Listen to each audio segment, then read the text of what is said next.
টানা তৃতীয়বারের মতো সিআইপির সম্মাননা পেলেন শিক্ষাবিদ ও সফল উদ্যোক্তা আহমেদ মুত্তাকি। দেশে বৈধ পথে সর্বাধিক বৈদেশিক মুদ্রা প্রেরণকারী হিসেবে তাকে সিআইপি মনোনীত করেছে বাংলাদেশ সরকার।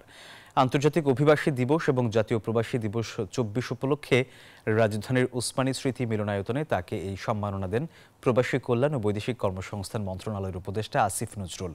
এদিকে প্রবাসী আহমেদ মুত্তাকি সিআইপি নির্বাচিত হওয়ায় তাঁকে মালদ্বীপের বাংলাদেশ হাই কমিশনের পক্ষ থেকে অভিনন্দন ও শুভেচ্ছা জানিয়েছেন ভারপ্রাপ্ত হাই কমিশনার মোহাম্মদ সোহেল পারভেজ।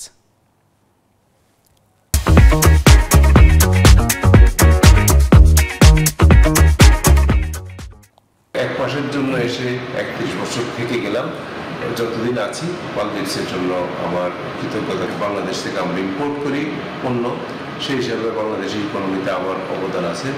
একই পাশাপাশি আমি প্রথম দেখলাম যে এটা আমার 2008 থেকে ইচ্ছা ছিল বাংলাদেশের কৃষিবিদদের নিয়ে এদেশে একটা কৃষি স্কুল করবো।